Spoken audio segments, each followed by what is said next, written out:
Jamás olvidaré aquel espantoso verano, hace 16 años en que, como un demonio maligno de las moradas de Eblis, se propagó el tifus solapadamente por toda Arkham. Muchos recuerdan ese año por dicho azote satánico, ya que un auténtico terror se cernió con membranosas alas sobre los ataúdes amontonados en el cementerio de la Iglesia de Cristo. Sin embargo, hay un horror mayor aún que data de esa época, un horror que solo yo conozco, ahora que Herbert West ya no está en este mundo. West y yo hacíamos trabajos de posgraduación en el curso de verano de la Facultad de Medicina de la Universidad Miskatonic, y mi amigo había adquirido gran notoriedad debido a sus experimentos encaminados a la revivificación de los muertos. Tras la matanza científica de innumerables bestezuelas, la monstruosa labor quedó suspendida aparentemente por orden de nuestro escéptico decano, el doctor Alan Hales. Pero West había seguido realizando ciertas pruebas secretas en la sórdida pensión donde vivía, y en una terrible e inolvidable ocasión se había apoderado de un cuerpo humano de la fosa común, transportándolo a una granja situada al otro lado de Meadow Hill. Yo estuve con él en aquella ocasión y lo vi inyectar en las venas exámenes el elixir que, según él, restablecería en cierto modo los procesos químicos y físicos. El experimento había terminado horriblemente en un delirio de terror, que poco a poco llegamos a atribuir a nuestros nervios sobreexcitados. West ya no fue capaz de librarse de la enloquecedora sensación de que lo seguían y perseguían. El cadáver no estaba lo bastante fresco. Es evidente que para restablecer las condiciones mentales normales, el cadáver debe ser verdaderamente fresco. Por otra parte, el incendio de la vieja casa nos había impedido enterrar el ejemplar. Habría sido preferible tener la seguridad de que estaba bajo tierra. Después de esa experiencia, West abandonó sus investigaciones durante algún tiempo, pero lentamente recobró su celo de científico nato y volvió a importunar a los profesores de la facultad, pidiéndoles permiso para hacer uso de la sala de disección y ejemplares humanos frescos para el trabajo que él consideraba tan tremendamente importante. Pero sus súplicas fueron completamente inútiles, ya que la decisión del Dr. Hales fue inflexible, y todos los demás profesores apoyaron el veredicto de su superior. En la teoría fundamental de la reanimación no veían sino extravagancias inmaduras de un joven entusiasta, cuyo cuerpo delgado, cabello amarillo, ojos azules y miopes, y suave voz no hacían sospechar el poder supranormal, casi diabólico, del cerebro que albergaba en su interior. Aún lo veo como era entonces y me estremezco. Su cara se volvió más severa, aunque no más vieja, y ahora Sefton carga con la desgracia, y West ha desaparecido. West chocó desagradablemente con el Dr. Hales casi al final de nuestro último año de carrera, en una disputa que le reportó menos prestigio a él que al bondadoso decano en lo que a cortesía se refiere. Afirmaba que este hombre se mostraba innecesariamente e irracionalmente grande, una obra que deseaba comenzar mientras tenía la oportunidad de disponer las excelentes instalaciones de la facultad. El que los profesores, apegados a la tradición, ignorasen los singulares resultados tenidos en animales y persistiesen en negar la posibilidad de reanimación, era indeciblemente indignante y casi incomprensible para un joven de temperamento lógico de West. Solo una mayor madurez podía ayudarlo a entender las limitaciones mentales crónicas del tipo doctor, profesor, producto de generaciones de puritanos mediocres, bondadosos, conscientes, afables y corteses, a veces, pero siempre rígidos, intolerantes, esclavos de las costumbres y carentes de perspectivas. El tiempo es más caritativo con estas personas incompletas, aunque de alma grande, cuyo defecto fundamental, en realidad, es la timidez, y las cuales reciben finalmente el castigo de la irrisión general por sus pecados intelectuales, su ptolemismo, su calvinismo, su antidarwinismo, su antinietzscheanismo y por toda clase de sabatarianismo y leyes suntuarias que practican. West, joven a pesar de sus maravillosos conocimientos científicos, tenía escasa paciencia con el buen Dr. Hales y sus eruditos colegas. Alimentaba un rencor cada vez más grande, acompañado de un deseo de demostrar la veracidad de sus teorías a estas obtusas dignidades de alguna forma impresionante y dramática. Y como la mayoría de los jóvenes, se entregaba a complicados sueños de venganza, de triunfo y de magnánima indulgencia final. Y entonces había surgido el azote sarcástico y letal de las cavernas pesadillescas del Tártaro. West y yo nos habíamos graduado cuando empezó, aunque seguíamos en la facultad realizando un trabajo adicional del curso de verano. De forma que aún estábamos en Arkham cuando se desató con furia demoníaca en toda la ciudad. Aunque todavía no estábamos autorizados para ejercer, teníamos nuestro título y nos vimos frenéticamente requeridos a incorporarnos al servicio público, al aumentar el número de los afectados. La situación se hizo casi incontrolable y las defunciones se producían con demasiada frecuencia para que las empresas funerarias de la localidad pudieran ocuparse satisfactoriamente de ellas. Los entierros se efectuaban en rápida sucesión, sin preparación alguna, y hasta el cementerio de la Iglesia de Cristo estaba atestado de ataúdes de muertos sin embalsamar. Esta circunstancia no dejó de tener su efecto en West, que a menudo pensaba en la ironía de su situación. Tantísimos ejemplares frescos y sin embargo ninguno servía para sus investigaciones. Estábamos tremendamente abrumados de trabajo y una terrible tensión mental y nerviosa sumía a mi amigo en morbosas reflexiones. Pero los afables enemigos de West no estaban enfrascados en agobiantes deberes. La facultad había sido cerrada y todos los doctores adscritos a ella colaboraban en la lucha contra la epidemia de tifus. El doctor Halas, sobre todo, se distinguía por su abnegación, dedicando toda su enorme capacidad con sincera energía a los casos que muchos otros evitaban por el riesgo que representaban, o por juzgarlos desesperados.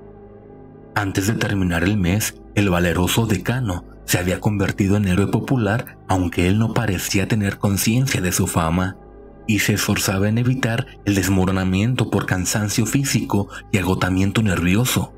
West no podía por menos de admirar la fortaleza de su enemigo, pero precisamente por esto estaba más decidido aún a demostrarle la verdad de sus asombrosas teorías. Una noche, aprovechando la desorganización que reinaba en el trabajo de la facultad y las normas sanitarias municipales, se las arregló para introducir camufladamente el cuerpo de un recién fallecido en la sala de disección y le inyectó en mi presencia una nueva variante de su solución. El cadáver abrió efectivamente los ojos, aunque se limitó a fijarlos en el techo con expresión de paralizado horror, antes de caer en una inercia que nada fue capaz de sacarlo. West dijo que no era suficientemente fresco. El aire caliente del verano no beneficia a los cadáveres. Esa vez estuvieron a punto de sorprendernos antes de incinerar los despojos, y West no consideró aconsejable repetir esta utilización indebida del laboratorio de la facultad. El apogeo de la epidemia tuvo lugar en agosto. West y yo estuvimos a punto de sucumbir, en cuanto al doctor Halas falleció el día 14.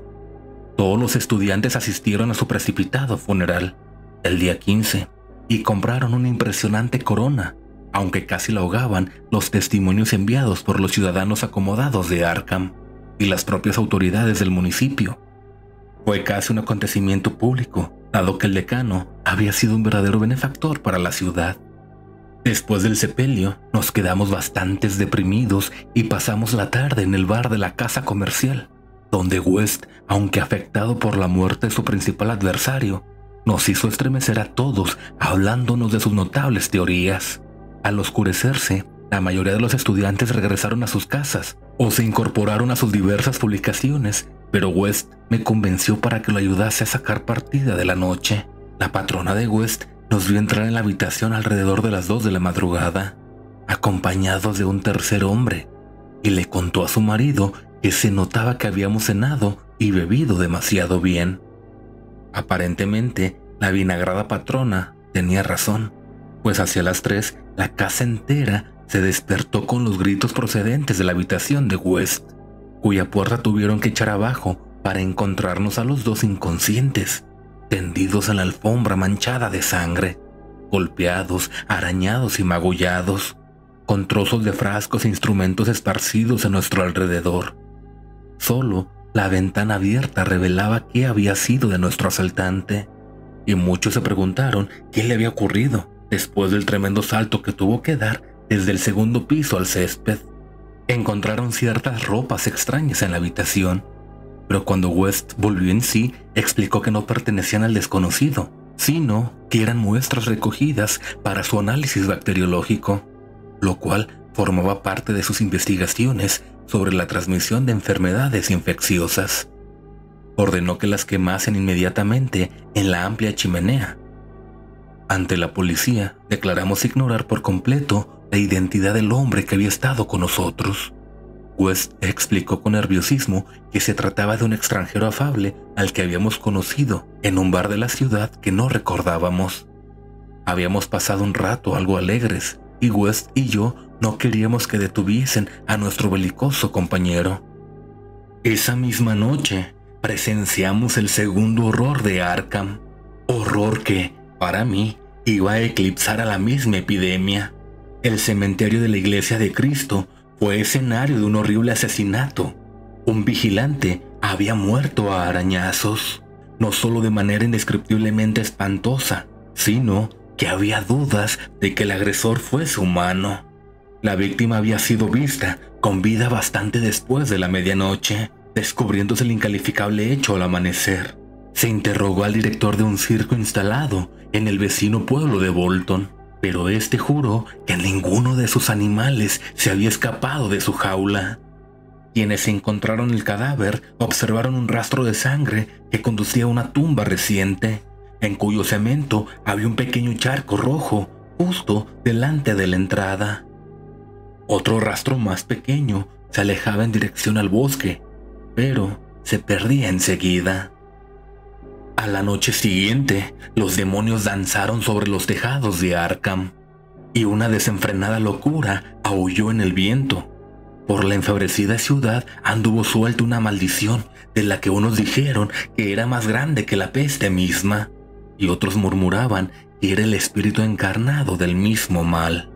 Un ser abominable penetró en 8 casas sembrando la muerte roja a su paso, dejando atrás el mudo y sádico monstruo un total de 17 cadáveres y huyendo después.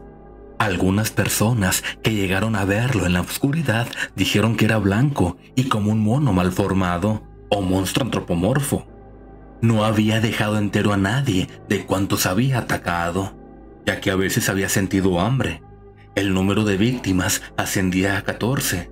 A las otras 3 las había encontrado ya muertas al irrumpir en sus casas, víctimas de la enfermedad. La tercera noche, los frenéticos grupos dirigidos por la policía lograron capturarlo en una casa de la calle Crane, cerca del campus universitario. Habían organizado la batida con toda minuciosidad, manteniéndose en contacto mediante puestos voluntarios de teléfono.